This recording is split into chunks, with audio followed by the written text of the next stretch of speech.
அல்லாஹ் ரப்புல் ஆலமீன் ஈமான் கொண்டவர்களை அல்லாஹ் பாதுகாப்பான். அவ்வளவுதான்.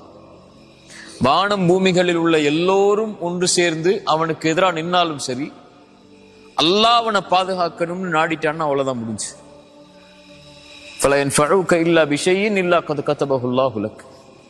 மனிதர்கள் ஜின்கள் எல்லாரும் சேர்ந்து ஒரு மனிதனுக்கு நலவை செய்ய நாடினாலும் அல்லாஹ் நாடி இருந்தா மட்டும்தான் அதை செய்ய முடியும். அதான் நம்ம நம்பிக்கை.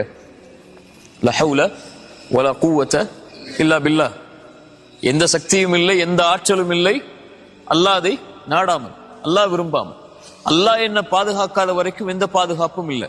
மனிதர்கள் ஜின்கள் எல்லாரும் ஒன்று சேர்ந்து உங்களுக்கு எதிராக மாறிவிட்டாலும் அல்லாஹ்வுடைய நாட்டம் இல்லை என்றால் எதுவும் செய்ய முடியாது. அதுதான் அல்லாஹ்வுடைய பாதுகாப்பு. ஒரு மனிதன் பாவத்தில் நுழையும் போது அந்த பாதுகாப்பிலிருந்து விலகிறான்.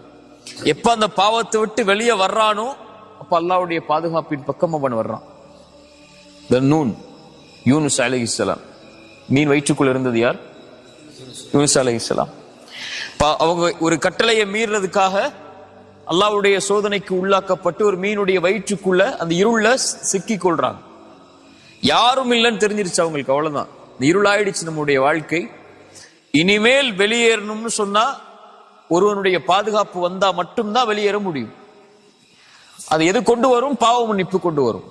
உடனடியாக அழைச்சாங்க, லா இலாஹ இல்லா அன்த சுப்ஹானக் இன்னி குன்து மினல் ஸாலிமீன். யா அல்லாஹ், வணக்கத்துக்குரியவன் நீ, உன்னை தவிர யாரும் இல்லை, நீ பரிசுத்தமானவன், நான் அநீதம் செய்தவர்களில் ஒருவன். யா அல்லாஹ், என்னை பாதுகாத்துக்கொள். அல்லாஹ் அவர்களை பாதுகாத்தான். மீனுடைய வயிற்றில் இருந்தாலும் அந்த மீனவர்களை, மீனுடைய தீண்டல் எதுவும் இல்லாமல் அல்லாஹ் அவர்களை பாதுகாத்து வெளியே கொண்டு வந்தார். ஒரு சிரமம், ஒரு கஷ்டம், ஒரு இன்னல், உங்களுடைய ஒரு சோதனை உங்களுடைய வாழ்க்கையில வருது, அது உங்களுடைய பாவங்களின் காரணமா வருது. அல்லாஹ்வுடைய பாதுகாப்பிலிருந்து நீங்க நீங்கிறதா இருந்தாலும் யா அல்லாஹ் வெளியே வர்றேன்னு சொன்னா போதும், அல்லாஹ் உங்களை பாதுகாத்துக் கொள்வான்.